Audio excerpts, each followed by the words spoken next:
I'm Austin Goen, the lead pastor at Bellevue Christian Church. We're a church where ordinary people are learning to live everyday life like Jesus, all because of what Jesus has done for us. And right now we're gathering online as a church for a season. And if you haven't already, let us know that you're joining with us. If you're watching watching it when it premieres on YouTube, let us know by saying hi in the chat at the side.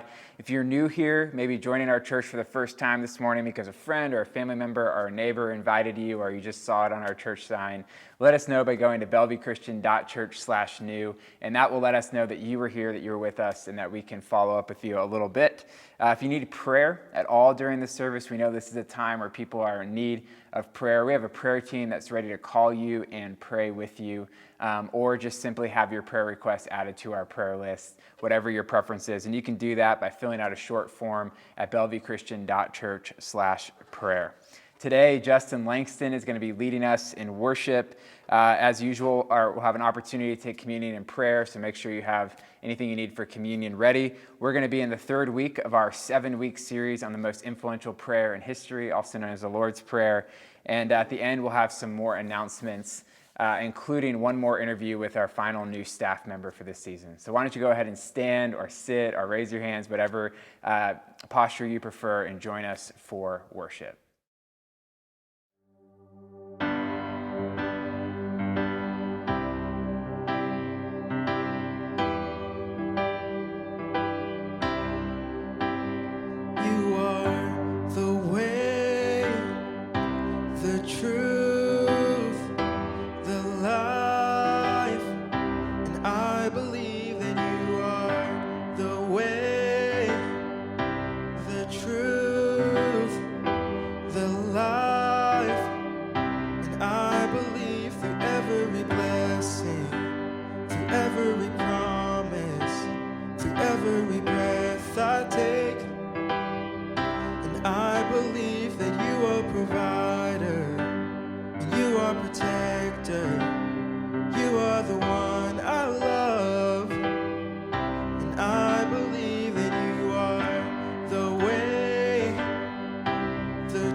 It's a new horizon, and I'm set on you, and you meet me here today with mercies that are new. All my fears and doubts, they can all come to, because they can't stay long when I am here with you. It's a new horizon, and I'm set on you, and you meet me here today with mercies that are new. Oh, all my fears and doubts, they can all come to, because they can't stay long when I believe that you are the way and the truth and the life, and I believe that you are the way, the truth, the life, and I believe that you are. I believe you are.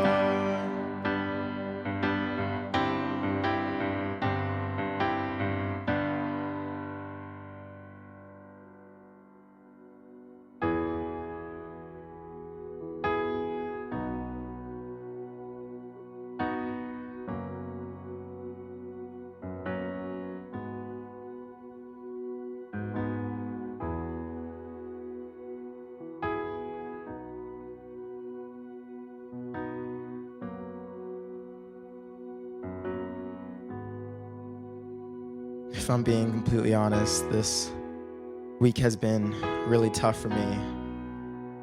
I've been losing sight, losing hope, and even losing words for what's been happening in this country. I'm sure a lot of you are there with me. But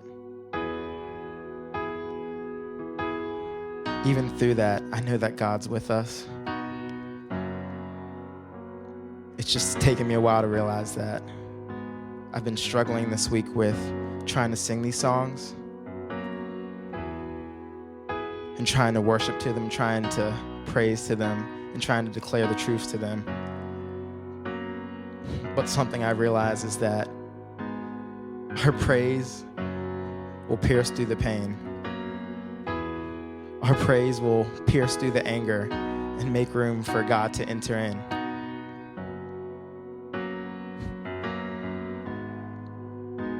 I know He's trying to encourage us to have a heavenly perspective, to remind ourselves of His truths, of His promises that He's made to us, that He will be with us through everything, that He will never leave us or forsake us, that our confidence doesn't come from man, but our confidence comes from His word that we stand on and live by. So just pray with me. Father God, I just pray that you're encouraging people right now to be reminded of everything that you've spoken, God. We have hope because you mean everything you say, God. You stand by everything you've declared. If you've called us chosen, if you've called us loved, if you've called us whole, if you've called us forgiven, that you mean it and stand by it, God. So let's focus in on that.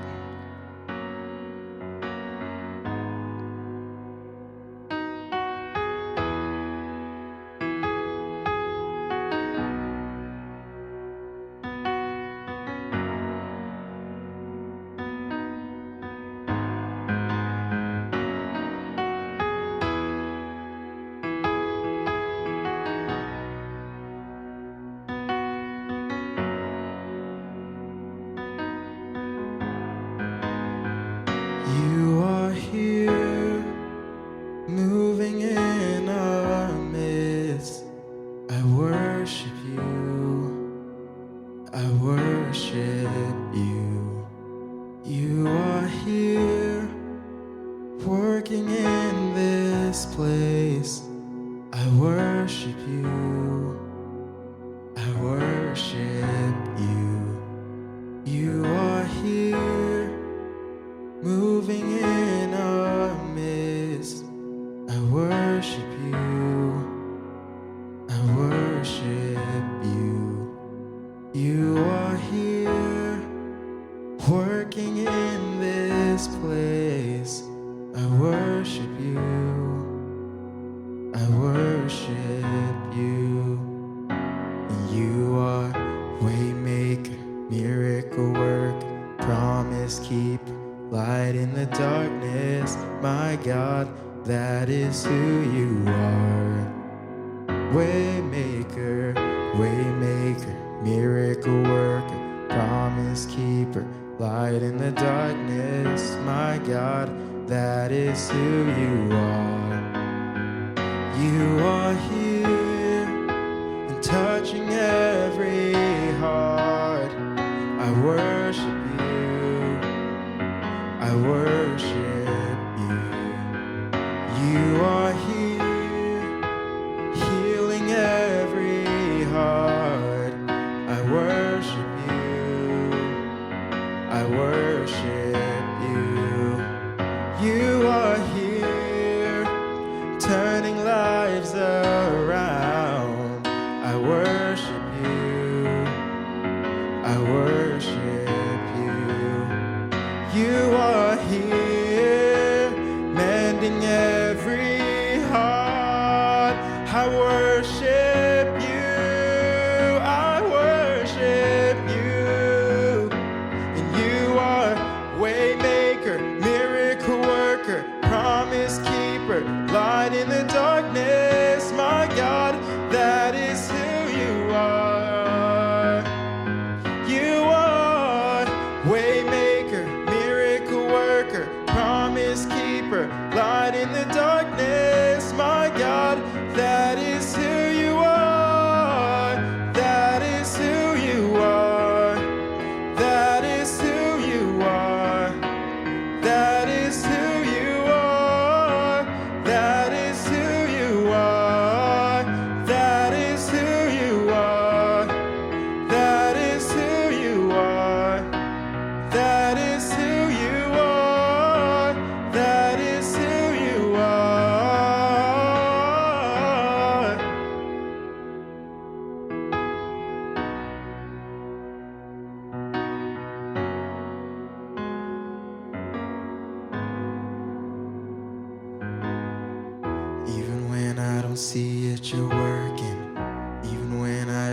feel it, you're working.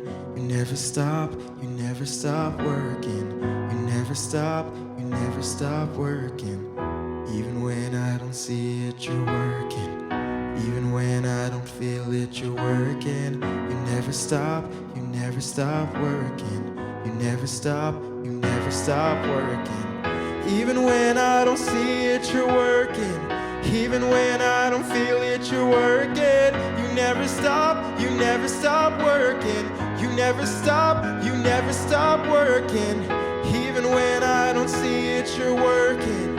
Even when I don't feel it, you're working. You never stop working. You never stop. You are waymaker, miracle worker, promise keeper, light in the darkness. My God, that is who you are. Waymaker, miracle worker, promise keeper, light in the darkness. My God, that is who you are. That is who you are. That is who you are. That is who you are. That is who you are. That is who you are. That is who you are. That is who you are. That is who you are.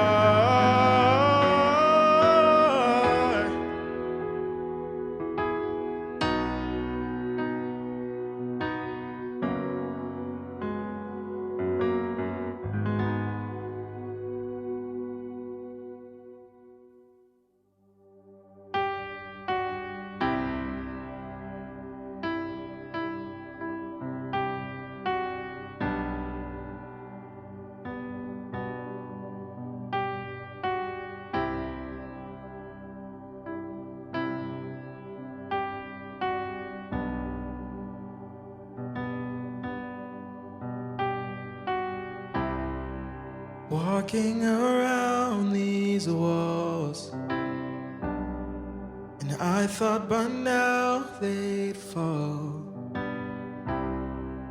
but you have never failed me yet.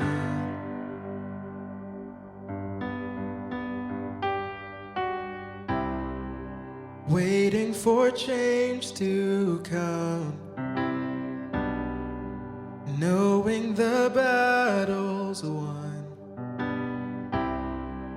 for you have never failed me yet.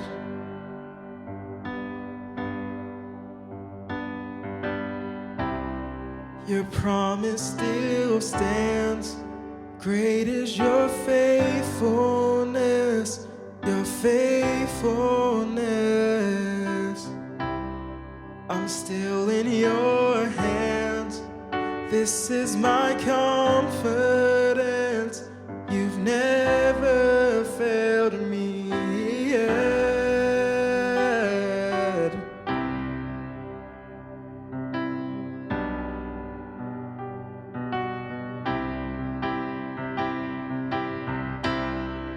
And I know the night won't last.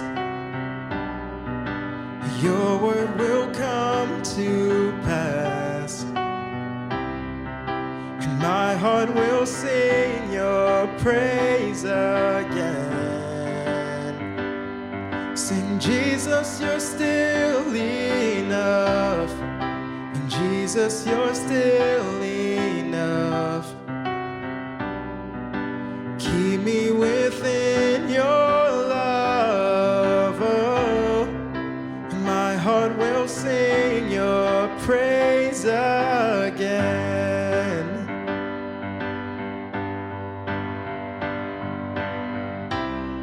Your promise still stands.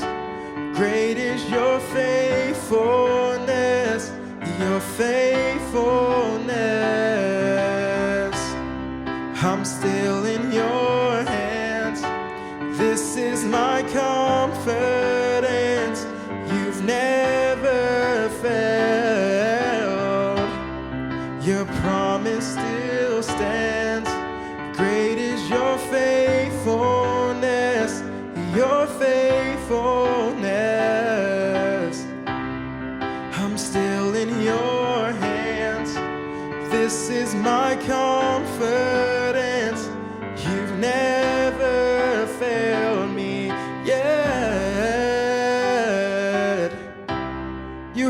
failed me yet.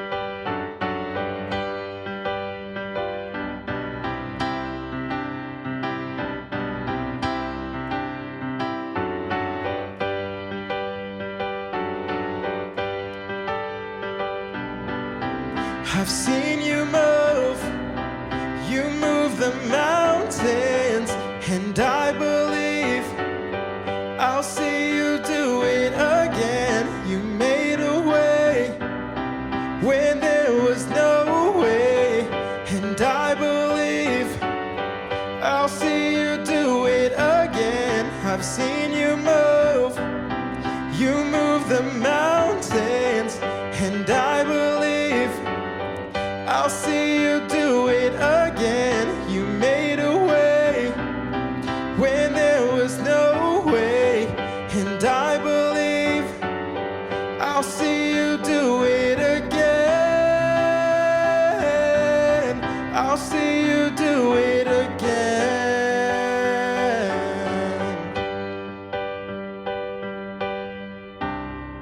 Your promise still stands.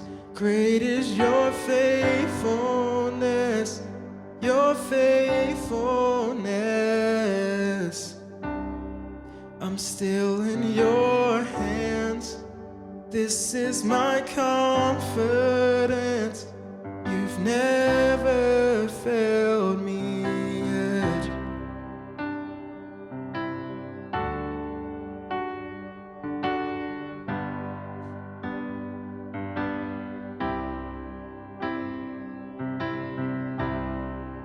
You won't start now, and you won't start now, and you won't start now. You haven't failed me yet, and you won't start now, and you won't start now, and you won't start now. You haven't failed me yet, and you won't start now. You won't start now, and you won't start now. You haven't failed me yet. Your promise still stands. Great is your faithfulness, your faithfulness. I'm still in your hands. This is my confidence. We still have our confidence. We still have our confidence. We still have our confidence. You never leave us. We still have our confidence. Our hope is built on nothing less. We still have our confidence. We still have our confidence. You haven't failed us yet, and we never will forget that you haven't failed us yet. And no weapon formed against me shall prosper, and it won't work. No weapon formed against me shall prosper, and it won't work. Sing that with me. No weapon formed against me shall prosper, and it won't work. And no weapon formed against me shall prosper, and it won't work.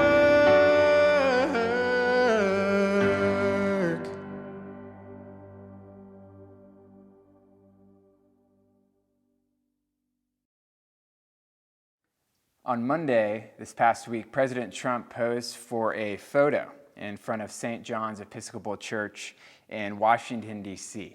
It's a photo that's since gone viral.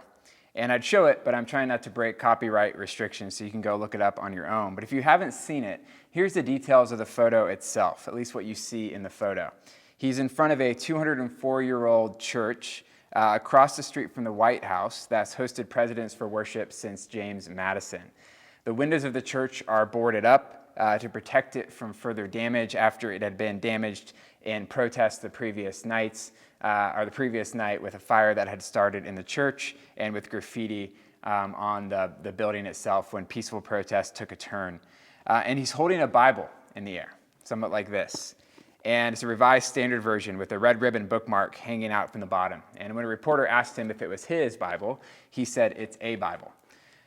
Now, just before the photo, we need to talk about what happened just before the photo. Even without context, right, it's a strange photo.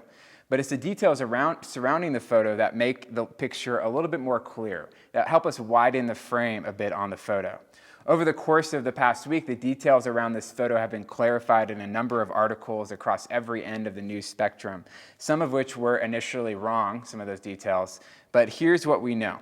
There were protesters protesting the death of George Floyd and the response by the president. And they were crying out for justice to be done. Some say it was peaceful, others say that it was growing combative, but it was right around when curfew went into effect. And then an order was given, not by Trump himself, but by somebody else on his team. An order was given to clear a path from the White House to St. John's Episcopal Church, an order that resulted in smoke canisters and pepper balls being used to disperse the crowds. And then with his entourage, Trump walked from the White House then to St. John's Episcopal Church with the path cleared and posed for photos in front of the church building. There was no speech, there was no Bible verse, there was no prayer, there was just Trump holding awkwardly a Bible. As we try to make sense of the next line in the Lord's Prayer, I want us to hold this photo in our minds. I want you to forget your political affiliation for a moment. This isn't about political parties. I want you to forget your political affiliation for a moment. I just want you to consider the question about this picture. Is what he's doing in this picture what it means to hallow God's name? Or is it precisely the opposite? Is what he's doing in this picture what it means to hallow God's name? Or is it precisely the opposite? We're in the third week of a series called How to Pray Like Jesus, in which we're exploring the most influential prayer in history, also known as the Lord's Prayer, or what Dallas Willard calls the Disciples' Prayer.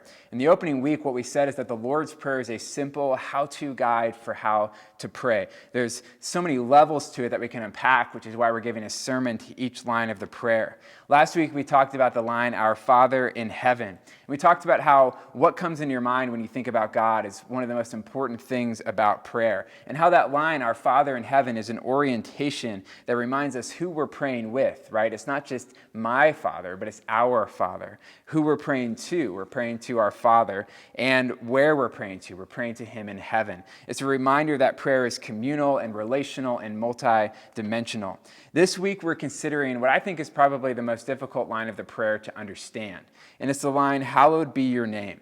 And we're going to take a lot of time, a lot of pain this morning to try to understand both God's name and His holiness before trying to make sense of what it means to hallow His name. Before we can understand what it means to say, hallowed be your name, we have to actually do some background work on what God's name even is and what the word holy means, which is where the word hallowed comes from. And we're going to come back to that photo at the end. We're going to be, again, in Matthew chapter 6, 9 through 13. We're going to be all over the Bible, but kind of our text where we're landing in this series is Matthew chapter 6, 9 through 13. And again, the text says, Our Father in heaven. And then the next line now is, Hallowed be your name. That's where we're going to be sitting this morning. So about 6 months ago, my son Levi realized that his daddy and mommy have actual names. And he realized my name was Austin. In fact, my middle name is Charles, and he realized my name was Austin Charles. And he realized that mommy's name was Julie. And so he began to refer to us by our first names, just like we refer to him. And it became very awkward. You'd hear him yell up the stairs, "Hey, you up there, Austin?" Or you'd hear him call for Julie and ask, "Where are you, Julie?" Or, "Hey, Julie." And he would just constantly say our first names, which is an awkward experience as parents. And we would gently tell him that for him, our names are Mommy and Daddy. But in reality, those aren't our names. My name is Austin. Her name is Julie. And I think we see a little bit of that tension in these first two lines of the Lord's Prayer. In the first line of the Lord's Prayer, Jesus calls God Father or Abba, which is just the Aramaic word for father. But that's not exactly his name. We're calling him that, but in the same way when Levi calls me Daddy, that's not exactly my name. I still have a name as well. And as we start unpacking this second line of the prayer, I want us to actually start with this final word in the line. It's the word name. And it's a reminder of the first fact that we learned from this line that's important for us to make sense of it. And it's the fact that God has a name. God has a name.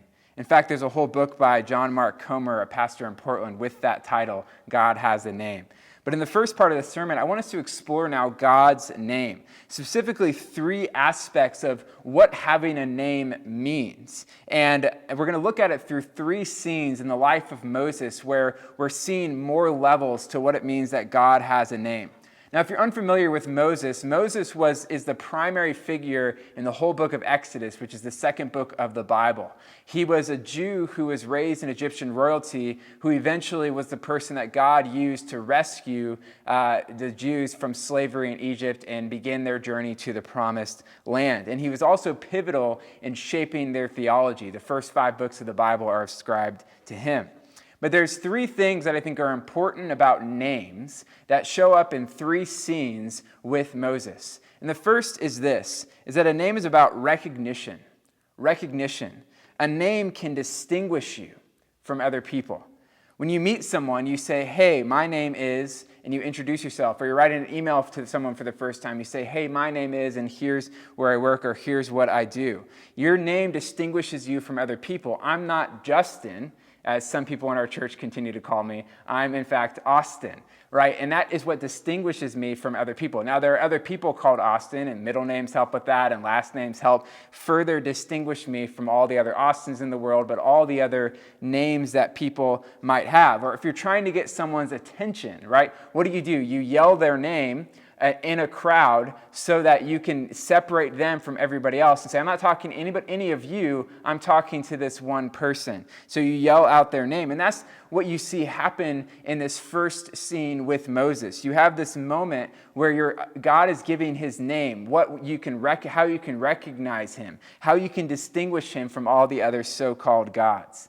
So again, Moses was a Jew raised in Egyptian royalty, but at one point, his anger with the way the Egyptians were enslaving his brothers and the Jews, he ended up murdering an Egyptian and ran away to the wilderness. And after running away to the wilderness, to a land called Midian, he got married and he became a shepherd, and he began to wander around the wilderness as a shepherd. And there's this one moment as a shepherd where he's walking along, and he sees what's known as a burning bush. That's kind of what we called it and how we explain this story. There's this burning bush, but the bush wasn't burning up. And so he's walking along, and he sees somewhere that there's this bush nearby, but it's on fire, but it's not being incinerated at the same time. And so before he can add it to his Instagram story, before he can think much about it, he just walks over to it, and God starts speaking to him. And he says something like this, in paraphrase, "My people are suffering, and you're going to do something about it." God basically says to Moses out of this bush, "My people are suffering, and you're going to do something about it." And as the conversation between him and God unfolded, listen to what happened. It says this, "Moses said to God, 'Suppose I go to the Israelites and say to them, the God of your fathers has sent me to you, and they ask me, what is his name?'" Right? Again, we're hearing here there's something significant about we need to know who this God is. There's a lot of so-called gods in the world, but we need to know who this God is. And the Israelites say, "What's his name?" And so he's imagining this situation where like, well, what's the name of this God who sent you? And then he says, "Then what shall I tell him or tell them?" God said to Moses, "I am who I am. I am who I am. This is what you are to say to the Israelites. I am has sent me to you." God also said to Moses, say to the Israelites, the Lord, the God of your fathers, the God of Abraham, the God of Isaac, and the God of Jacob, has sent me to you. This is my name forever, the name you shall call me from generation to generation.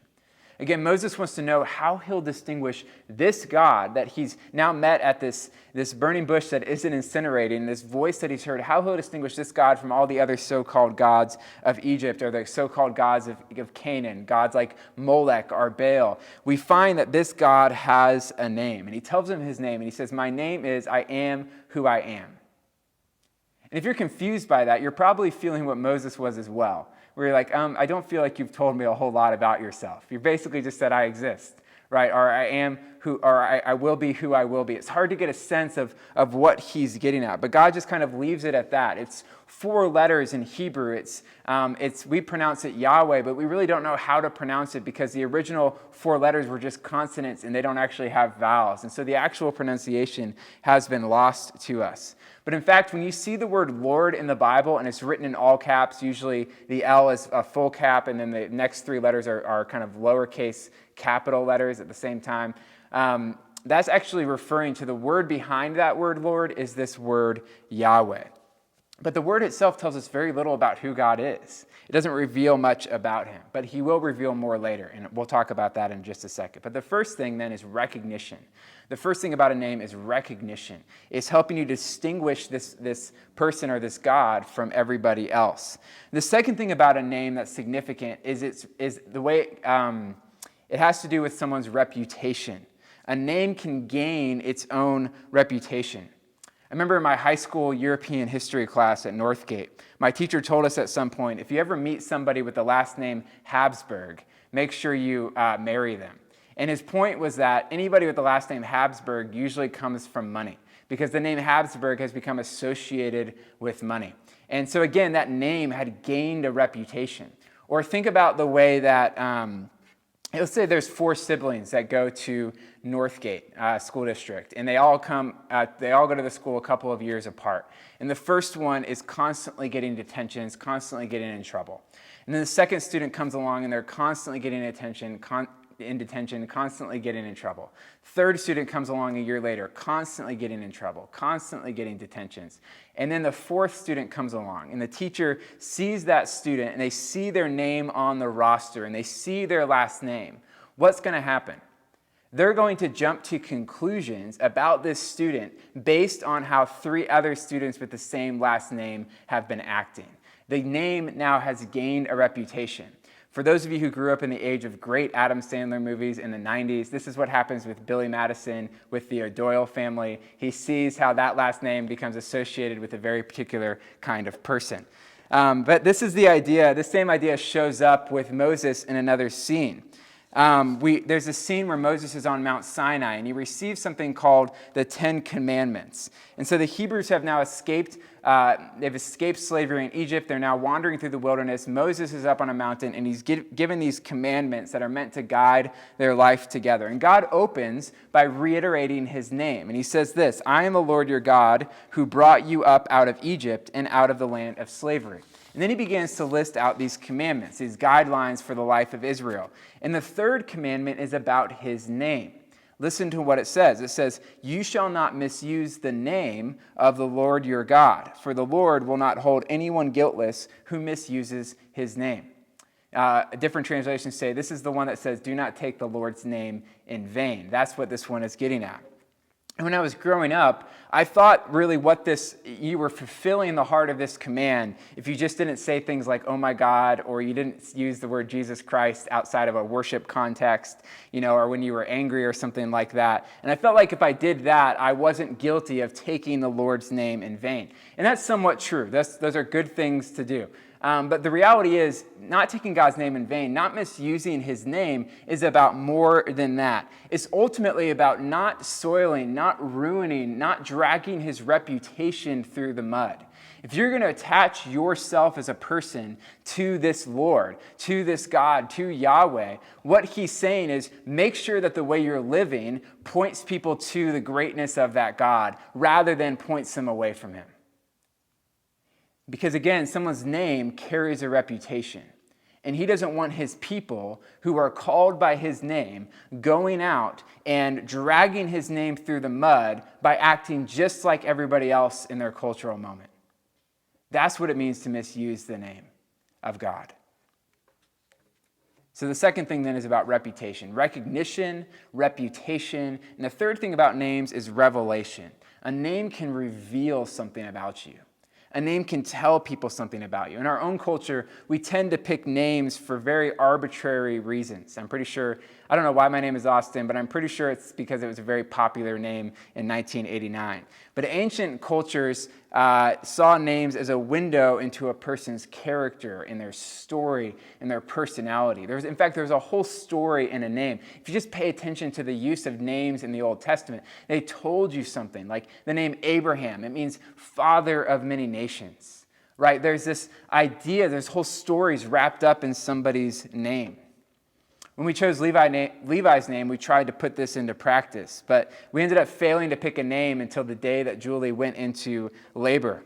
And I remember writing down, we were kind of talking, and we thought we were almost ready to settle on Levi, but I just hadn't settled on it in my heart. And I remember I was sitting at the library in the north side using one of the computers there or something, I can't remember what, and I finally just wrote down why we wanted to name him Levi. And in the end, it was because of what we see Levi doing in the New Testament and the way he's inviting people to meet Jesus. And so we finally settled on a name that was, again, a name that was meant to reveal something about him, just hours before Julie went into labor with him.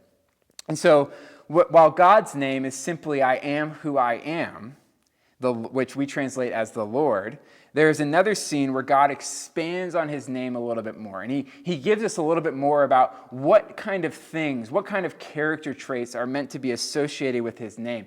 And he says something that ends up being repeated over and over and over throughout the Old Testament when people talk about God's name. But Moses is up on Mount Sinai again. This time he's actually receiving the 10 Commandments for the second time because he's broken the first ones in anger. And he asks to see God's glory. It's an interesting scene. And the Lord says this. He says, I'll cause all my goodness to pass in front of you, and I will proclaim my name, the Lord, in your presence. I'll have mercy on whom I'll have mercy, and I'll have compassion on whom I will have compassion. That's Exodus 33:19. But here's what happens next. And so he's not allowed to see God, kind of full on, right? He'd be obliterated by God's glory. But he can see him from just kind of a crack in the wall. And God will pass him by, and he can watch. And it says this, Then the Lord came down in the cloud and stood there with him and proclaimed his name, the Lord. But he didn't stop there. It says this, And he passed in front of Moses, proclaiming, the Lord, the Lord. But then he goes on to expand on what should be associated with that name, what the word Lord should reveal. And it says this, The compassionate and gracious God, slow to anger, abounding in love and faithfulness, maintaining love to the thousands, and forgiving wickedness, rebellion, and sin. Yet he does not leave the guilty unpunished. He punishes the children and their children for the sin of the parents to the third and fourth generation. There's a lot going on there that we don't have time to get into. If you do want to get into that, I'd go back to that book I suggested from John Mark Comer, God Has a Name. But in that book, God Has a Name, here's what he says is happening here. He says, this is one of those watershed moments when everything changes. It's one of the few places in the entire Bible where God describes himself, where he essentially says, this is what I'm like. This is what I'm like. Think of it as God's self-disclosure statement. He's saying, this is who I am. When you think of I am who I am, this is what you should think of. This is what people should think of when they hear his name. And that's just the word name. And hallowed be your name. That's what's going on here. We know that a name is about recognition and reputation and revelation, which is exactly what we see in the book of Exodus as Moses learns more about God's name. It's how you'll recognize God from the other so-called gods. It's intended to carry a certain reputation among the nations, and it reveals what you need to know about him. And this brings us to the other thing we have to understand about God if we're going to make sense of this first line, or the second line of the prayer. And it's the fact that God doesn't just have a name, but God's name is holy. We don't use the word holy much in our cultural moment, but it's essential vocabulary for making sense of the Bible. It's one of those words you see show up all over the Bible. And I have to admit, every time I preach on God's holiness or the word holy, I always struggle to articulate well what's going on with the word holy. But I'm going to give you my best shot again today. And hopefully every single time I preach on this, I'm getting a better sense of what this means. But we actually see this show up in one of those scenes from the life of Moses. When Moses first learns the name of the Lord at the burning bush, listen to how the word holy shows up. It says this: when the Lord saw that he had gone over to look, referring to Moses, God called to him from within the bush, and he said, "Moses, Moses." And Moses says, "Here I am." And then he says, "Do not come any closer. Take off your sandals, for the place where you are standing is holy ground." It's holy ground. What's going on here? At the simplest, if something is holy, it means it's set apart or special or unique, not like anything else you might come across in everyday life. To say that this ground is holy is to say that it's unique or special or set apart, and it's not the same as any other ground that might be around it. To think of another kind of example here, you might have special, or you might call them holy dishes in your home. These would be the dishes that you get out if you were to have somebody special over. Usually grandparents have dishes like this. And so you're not going to give them the glass with the faded Lion King graphic that you got for free from a McDonald's in 1994. You're going to give them the good stuff and save the rest for your kids when it's just them at home. You're going to use the dishes that you've kept in the glass cupboard so that the ones that they aren't getting dust on them, they aren't being worn down, they aren't fading. The ones that don't have dents or chips or scratches or microwaved ravioli stains. These are the kinds of dishes that you're getting out. Those dishes are holy in a sense. They're set apart, they're special, they're unique. And the reason this ground in this episode is holy is because the God who is dwelling there, and his name as well by association, is holy. God has made that ground holy because God, the Holy One of Israel, is dwelling there. God is set apart or special, unique in the ultimate sense of those words. We don't have time to get into a whole discussion on what is included and wrapped up in God's holiness, but just to get us started, it includes things like the fact that he's morally perfect. There's no imperfection in him. It includes things like the fact that he's all-powerful. He has power over all things. It includes things like the fact that he's the source of life. And that's really just getting started. There's so much more to God's holiness than that. But the key fact here is that God is holy. God is set apart. He's special. He's different than everything else in all of creation, in the whole cosmos. And what we see in the rest of the Bible, the Old Testament and the New Testament, is that God's holiness, his sense of difference, is meant to be reflected or mirrored in our lives as well. That we're meant to be living holy lives as holy individuals and holy communities. That we're meant to be different as well so that we can point the world toward his difference. That we're meant to reflect or mirror his difference, his set apartness in the world. This is, in fact, what the Old Testament book of Leviticus is all about. I feel like a couple months ago I did a big, I went really deep into the book of Leviticus, so I'm just going to give you a quick overview right now. But it's a step-by-step list of what it looks like to be God's people under what's known as the Old Covenant, which was God's covenant with Israel. And that's why one of the repeated phrases in Leviticus, it shows up many times, is the phrase, "Be holy because I am holy." Be holy because I am holy. God is holy, and so he's calling his people to be holy. Just like there's holy ground around God, there's also holy people around God as well. And so Leviticus is providing protocol that people can follow to approach God's holiness without getting burned up by it. We don't have time to get into that. But that's what the sacrifices and the priestly order of operations is all about. And then it's also providing a description, Leviticus is providing a description of what a holy life looks like, so that people of Israel might look different than the nations around them and point the nations to the holiness of God. And while some of those instructions don't transfer to us, automatically, we have to read it very carefully, because we're living under the new covenant, which is life after the life, death, and resurrection of Jesus Christ. That's what Hebrews is all about, kind of bringing this together, the book of Hebrews. But the command to be holy, the command to be set apart, the command to be unique, the command to look differently from those around us is something that does, in fact, transfer to us. If you remember from our 1 Peter series in the fall, Peter actually quoted this exact line from Leviticus in how he's telling Christians now to live. And here's what he says: "But just as he who called you is holy, So be holy in all you do, for it is written, be holy because I am holy. Again, there's this idea that we might mirror the holiness of God and point people to him by living differently.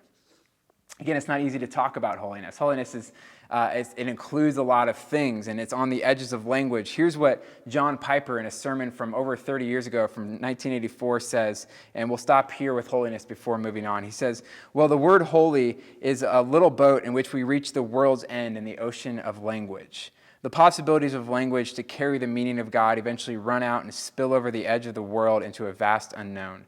Holiness carries us to the brink. And from there on, the experience of God is beyond words. Holiness is hard to talk about. It's hard to make sense of. In fact, if you really want to get more of what holiness is all about, I've always suggest videos from the Bible Project, which is an animation studio based out of Portland, Oregon. They have one on holiness that I watched in preparation for this sermon that was really helpful for me, and I encourage you to go check that out right after this if you're interested. So again, God has a name. Right? He has a name, and that name carries a reputation. It's how you recognize him. It reveals something about him. And God's name is holy. It's set apart. It's unique. And because of that, we're called to be a holy people around him that point people through our holiness to the name of the Lord God that we serve. And that brings us back to the first word in this line of the Lord's Prayer and our role in all of this. What does it mean now to hallow God's name? To hallow God's name.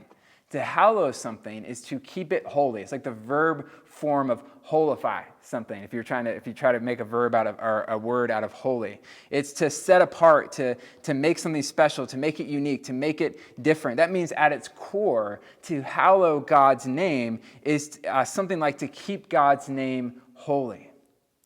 Now, we can't add or subtract from God's holiness by what we do, but we can draw attention to it or push attention away from it. As we're thinking about what the word hallow means, I find it easy or helpful to think of it as the opposite of what it means to profane his name. You can hear the word profane in things like profanity. But to profane, if hallowing is honoring something, to profane it is to dishonor it. If hallowing is bolstering someone's reputation, profaning it is ruining someone or something's reputation and dragging it through the mud. If hallowing is making something special, profaning is making it commonplace. Here's what Dallas Willard says. He says, because hallow is such a strange word for us, here's what he says. He says, so we would do better maybe to translate the language here as, let your name be sanctified. Let it be uniquely respected. Really, the idea is that his name should be treasured and loved more than any other, held in an absolutely unique position among humanity. And so that leads us to the question, how do we do that? How do we hallow God's name? What does it mean to pray, hallowed be your name? And I think it's an invitation to do three things. And it's three things that we see actually show up in a scene from another person in the Old Testament, a scene that includes the prophet Isaiah when he encounters the holiness of God. He's in the temple, right, which is the holiest place on earth, the holiest place in Israel, in a cultural moment where Israel is on the verge of being exiled because they have completely lost any sense of being God's holy people. They have completely fallen away. Just read Isaiah chapter 1 to get a picture of how, or even Isaiah 9, to get a picture of how the Israelites have completely fallen away from God and completely lost any sense of God's holiness and any sense of how they're meant to be distinct from the people around them. Describing them in chapter 1, verse 4, he says, woe to the sinful nation. They were supposed to be a holy nation. But he says, woe to the sinful nation, a people whose guilt is great, a brood of evildoers, children given to corruption. They have forsaken the Lord. And then he uses one of his favorite titles for God in the whole book of Isaiah. He says, they have spurned the Holy One of Israel and turned their backs on him. In other words, they're not living lives that reflect the Holy One of Israel, the Lord himself. But while he's in the temple, he has this vision of God. And listen to this. It says, in the year that King Uzziah died, I saw the Lord high and exalted, seated on a throne, and the train of his robe filled the temple. Above him were seraphim, each with 6 wings. With 2 wings they covered their faces, and with 2 they covered their feet, and with 2 they were flying. It's a remarkable scene, one that, again, goes beyond the boundaries of how we can there's no way to even paint or imagine this scene very well. And I wish we had time to get into angelology, which is really a theology of angels, what's going on here. But we're going to save that for another day, and we're going to move right on through that. But here's where I think we get a sense of what it looks like to pray, hallowed be your name. There are 3 invitations here when we're praying, hallowed be your name. The first is this. It's an invitation to adoration. It's an invitation to adoration. When he looks around, here's what's happening. It says, and they were calling to one another, holy, holy, holy is the Lord Almighty. The whole earth is full of his glory. And at the sound of their voices, the doorposts and thresholds shook, and the temple was filled with smoke. We see the same scene show up in Revelation, where the angels are also doing the same thing, and all the people now have joined with the angels saying, holy, holy, holy is the Lord God Almighty. And what's happened here is Isaiah has stepped into an atmosphere of worship. He's walked into a room where the angels are adoring him. He's walked in on a church service happening, and he's not sure what to do about it, except to join in with worship. When we're saying, hallowed be your name, one of the first things that we need to think of is worship. Worship. When you worship something, you're ascribing worth to it or value to someone or something. And it's an action at the center of what it means to make or to keep something holy. It's doing what one of my favorite lines from Psalm 96 says, which is all about worship. He says, worship the Lord in the splendor of his holiness. It's almost as if he's describing this scene in Isaiah 6. Worship the Lord in the splendor of his holiness. Tremble before him, all the earth. It's hard not to hear those echoes. That's what the angels are doing here. That's what it looks like to worship God. It's to be so awestruck by who he is that we cannot help but ascribe worship or worth and value to him. For me, this has often looked like, as part of my own prayer life, I often turn on just an album from Ren Collective or Hillsong or House Fires or Maverick City Worship, and I just start singing to God. I just worship him, and sometimes that carries me into songs that the Lord is just placing on my heart as I'm worshiping him. Sometimes I get so caught up with that I just can't help but continue to worship. I never get to the intercessions. I never get to the other things. Like Isaiah, I have these moments where I get caught up in an atmosphere of worship. I know for some of you, you don't like to sing. That's not your thing, but that's okay. You know, maybe it's reading a psalm or just describing what you love about God. That's part of what it means to hallow God's name, is to worship him. It's an invitation to adoration. The second invitation we see now in Isaiah is this an invitation to confession. It's an invitation to confession. Here's what happens next. He says, woe to me, I cried. I am ruined, for I am a man of unclean lips, which is another way of saying unholy. And I live among a people of unclean lips, and my eyes have seen the King, the Lord Almighty. Whenever we encounter God's holiness, we come face to face with God, but we come face to face with our own unholiness. We come face to face with ourselves.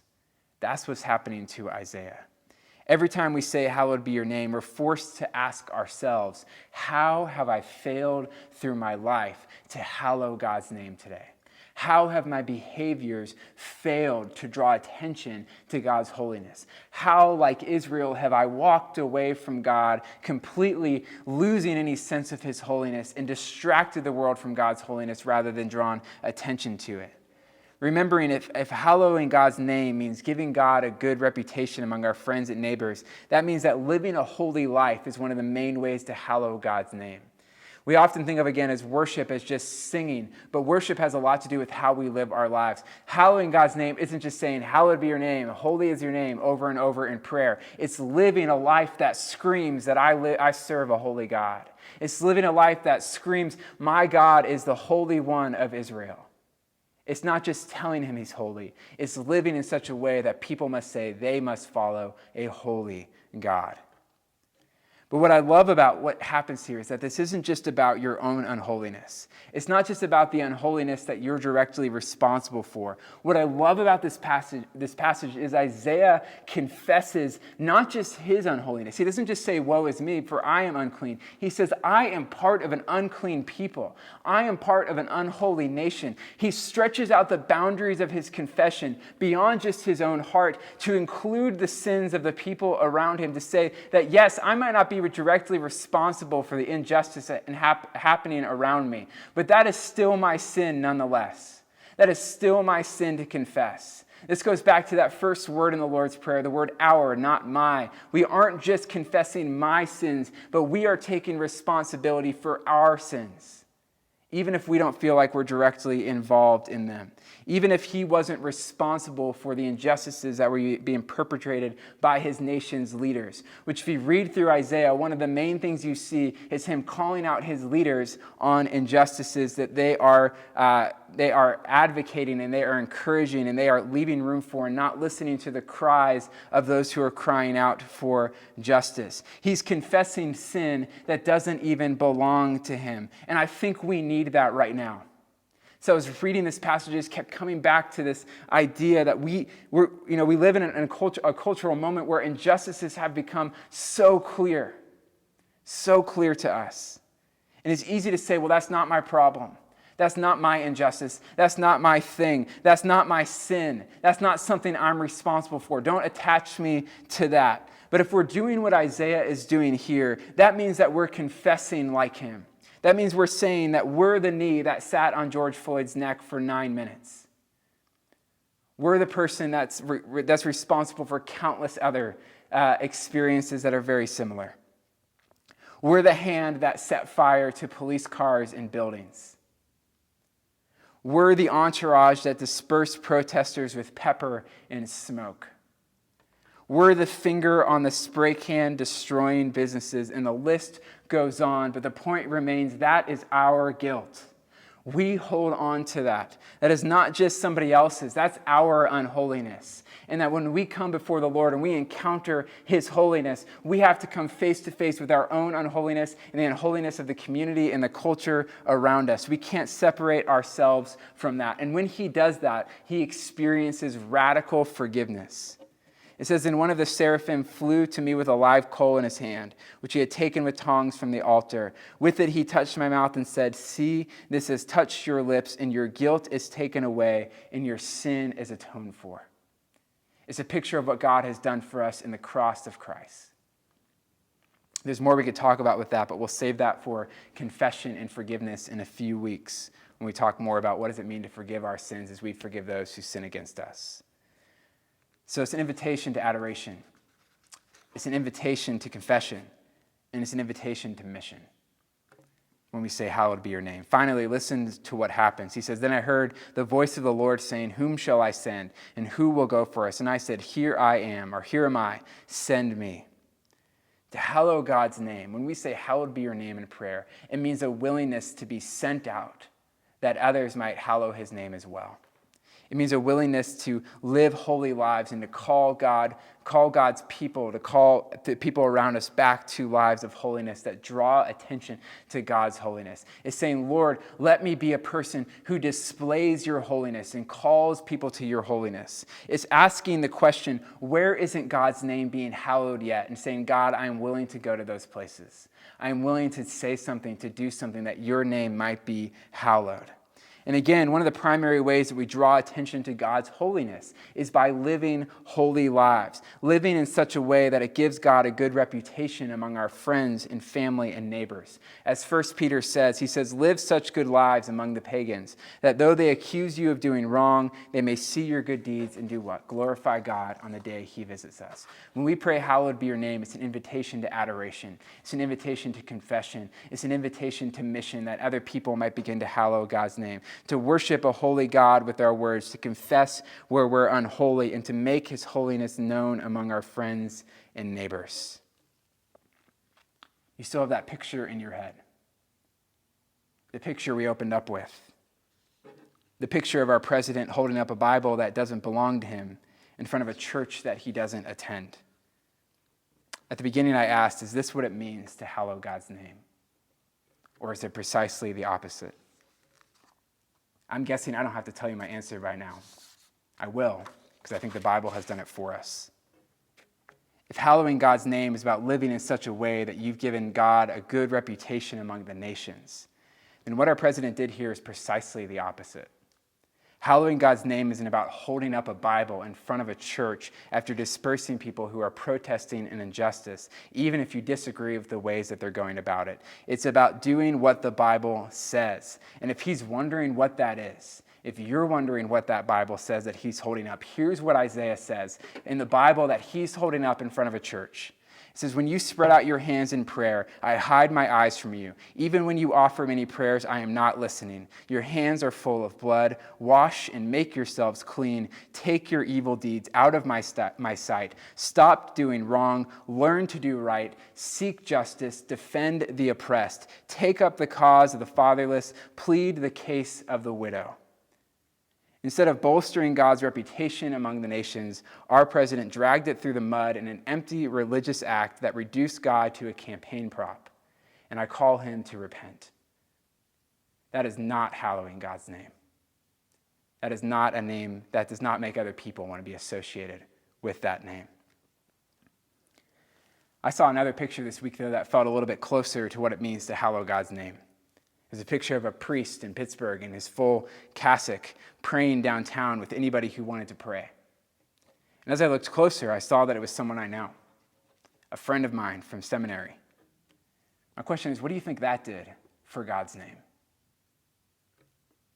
As you navigate your responses to the crisis at hand, I want you to ask yourself, am I hallowing God's name through my actions, or am I profaning it? What am I doing for God's reputation among the nations? Here's the thing, though, as we come to a close. We are all guilty of profaning God's name. Like Isaiah, all of us, when we encounter the holiness of God, even if you think you're so righteous right now with whatever you're feeling, whatever you're doing, when we encounter the holiness of God, we still have to fall down and say, woe to me.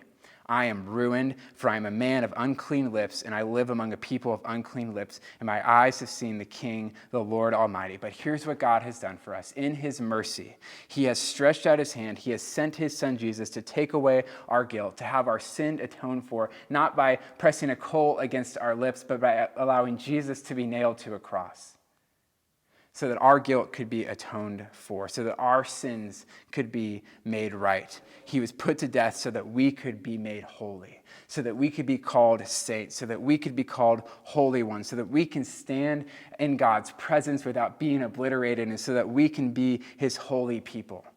At this table that we're about to come to in a moment, where we break bread representing his body broken for us, and drink juice representing his blood poured out for us, we remember that God has made us holy.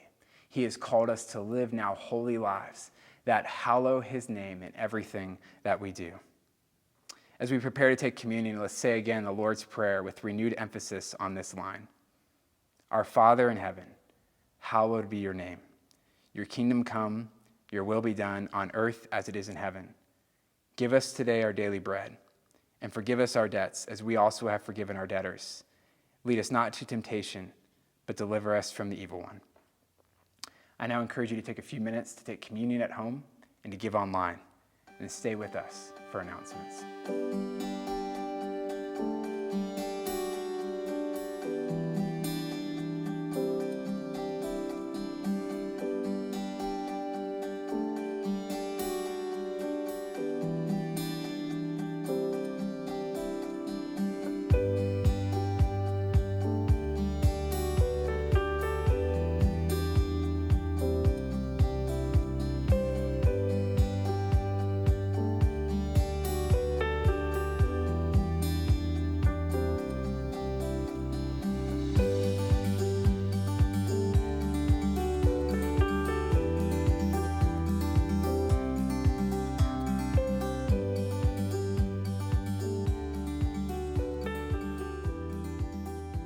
Thanks for joining us at Bellevue Christian Church. Again, a church where ordinary people are learning to live everyday life like Jesus, all because of what Jesus has done for us.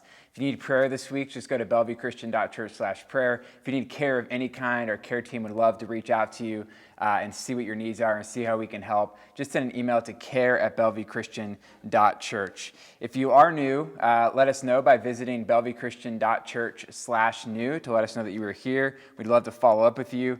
And if you haven't yet, sign up for our weekly email. That's the best way to stay in contact and with what we're doing as a church. And over the next few weeks and months, we'll have a lot of updates and communication through there. So if you're subscribed to the email, that'll help you to stay in contact with what's going on with our church.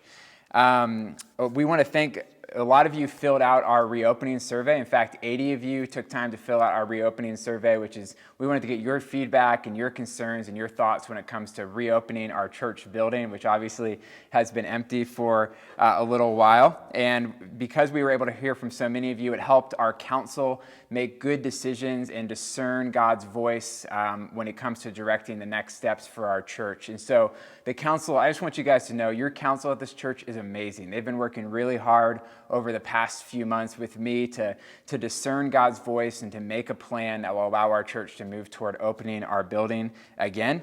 And we're going to be keeping you updated on that in the coming weeks. So especially next week, we'll have an update coming for you about some dates and a little bit of a timeline on that. But we're going to be talking with that with our leaders first this week, and then we'll be following up with you. So thanks again for reaching out to us, letting us know where you're at. And that helped us, again, as we're trying to discern God's voice for our church in this season. I want to give you some more updates from the Gospel Initiatives team. They've been doing incredible things every week because of your generosity to our church through the Donate the Bell campaign. We raised, I think in the end, about $28,000 through that campaign, and we've been able to use that money to fund something we're calling the Bless Our Boroughs initiative. We've told you about a lot of things we've done in the past few weeks. Here's something we did this past week. We collaborated with the North Hills Community Outreach to provide over 100 pounds of onions, 200 pounds of potatoes, 6 cases of tomatoes, and 5 cases of lettuce that was packed and distributed to 130 local families through the North Hills Community Outreach. And that was all because of your generosity. We actually had planned on doing that through Produce Plus, but there were some hiccups with that. But we're going to be working to bless Produce Plus in the future with that. But nonetheless, we're currently in the process of blessing those 130 families this past week. Another thing is, you might remember last year when one of our gospel partners, the Shepherd's Door, launched something they've had something going called the Backpack Buddies program, and they launched a summer version of that. And what that does is that provides food for at-risk children and youth on the weekends that's easy to make. And last year, it was their very first ever summer Backpack Buddies program. And we decided as a church to take ownership of the whole thing and provide all of the food that they needed. And we actually overwhelmed their storage space with too much food to provide for their Backpack Buddies program. And they were using that food even long past this summer. Because you guys are such a generous church. So this year, here's actually what we're going to do, is we're actually going to use some of the money from the Donate the Bell campaign to simply fund what they need to buy for the whole summer. So instead of providing the food, we're going to provide the funds that will allow them to purchase the food they need for this summer because of your generosity through the Donate the Bell campaign. And here's where we'll need your help, is we actually need some people to help sorting and packing the weekend food bags. Last year, we let the Shepherd's Door do that on their own, but this year we told them we'd come alongside them and provide some volunteers. So if you'd be willing to help 1 or 2 or 3 times this summer, I think we'll have about 3 different packing nights for this. Please sign up at bellevuechristian.church/coronavirus. There is a Backpack Buddies volunteer button that will send an email to our Gospel Initiatives team leader, Nathan Anderson. And that'll just let him know that you want to help with that, and we'll follow up with some details. It's likely that our first packing date will be June 15th. Finally, we've added 3 new staff members, as we've mentioned a couple of times already. Emily Podlesnik is our new administrative assistant. Isaac Eames is our new youth pastor, and Andrew Hartle is our new worship team leader. And to help you get to know each of them, I've showed you Zoom interviews where I've asked them 5 questions in about 5 minutes. And we've already done one with Emily, and we've done one with Andrew, and we want to give you one more interview now with Isaac. Hey guys, I'm Austin. I'm the pastor at Bellevue Christian Church, and I'm with Isaac Ames right now. He is our new youth pastor. I've known Isaac since he was a high schooler, I think even longer than that. He was part of a group of guys that I invested in high school way early in the morning before school even started. They were getting up with me to read the Bible, and they all learned to like coffee at that time, I think. And what I would do is I would introduce him to our church in person, and we have a big fun day and a big fun reception, but we've got work to do and we aren't able to be in person yet. So I want to introduce him to you via virtually. And so what we're going to do is we're going to try to do 5 questions with Isaac in less than 5 minutes. And this is a short introduction to who Isaac is. And so we're going to jump into our first question. How long have you been involved in our church, and what brought you here in the first place? Yeah, I've been going to BCC since 2010, I believe. My family, we were going to a different church in Westview, but we lived in Bellevue, and then I didn't have a car, so we needed to find somewhere we could walk to. We checked out BCC. My older sister started to get involved with Impulse, and she loved it, so we just kept on going to Bellevue Christian, and um, we have never looked back since. Tell me what's something you love about our church. I love how, especially as a youth growing up in the church, I was never looked down upon, but from people way older than me or just a little bit older than me, there were always people investing in me and my friends that wanted to see us grow and wanted to see us lead and you don't get that in every church, but I think BCC does a great job of just investing in the next generation. No, I love that. I mean, that's exactly what First Timothy says in First Timothy Mhm. chapter 4. Don't let anyone look down on you because you're young, but set an example for the believers. And I think you're a great example of what that looks like to, even from a young age, to be setting an example for older believers. And I'm glad we have a church that gives space for people like who are young to Mhm. thrive. Me too. Okay, tell us what's one strange skill you have that is not on your resume. All right. I don't know exactly what to say, but I just did this. I think I'm really good, especially in the summer, of killing mosquitoes, because they're pesky and they're hard to get. But I will find the mosquitoes or sometimes a moth, and I will hunt it down and kill it. Great. I don't know why you didn't put that on your resume. That would have gone a long way with me, but that's awesome, dude. Tell me, what's one food that you never get tired of? Oh man, I would have to say just tacos. Yeah, I could have a taco every day, and it could taste like exactly the same. I prefer chicken, salsa, sour cream, and cheese. I can put other stuff on it too, but as long as I have those, I'm set. So you tell me that if people get you gift cards to 202 Hometown Tacos, you will not be disappointed. I won't be. Good, good. And speaking of that, what's the best way that people can make you feel loved and cared for? You know, as you think about what uniquely makes you feel loved and cared for, what's the best way people can do that? Yeah, I would love just to be encouraged and just to be affirmed in some way, and especially as I'm starting out this new job and a lot of unknown. I'm sure I'm gonna have to make some decisions just when in this climate. I'm not sure how it's gonna work, but I just think that it's the best one, and I'll love it if people would just encourage me along the way. Awesome, dude. So you're saying give you room to make mistakes, and Hmm. when you do something right, make sure you tell you about it because that's one of the ways people can make you feel loved and cared for. Yes, please. All right, dude, man, there's so much more to Isaac. Obviously, there's so much more to you to get to know you, and people are going to get to know you over the years. But we're really excited to bring you on as our next youth pastor. And if you want to reach out to Isaac personally, you want to let him know that you love him, that you care for him, you want to just send out some encouragement or maybe a prayer you're praying for him, or even a gift card of 202 Hometown Tacos, you can reach out to him at Isaac at BellevueChristian.church. Isaac at BellevueChristian.church. That's his new church email. Let him know who you are, introduce yourself, and let him know that you care. All right, Isaac, thanks for All letting right. me interview you. Thank you, We'll see guys. you Looking soon. forward to this. So again, that's Isaac Eames. Fill his inbox with encouragement as you've done for the other two by sending emails to Isaac at BellevueChristian.church. Now let me close with the Great Commission. Jesus says, all authority in heaven and on earth has been given to me. Therefore go and make disciples of all nations, baptizing them in the name of the Father and the Son and the Holy Spirit, and teaching them to obey everything I've commanded you, and I'll be with you always, even to the very end of the age.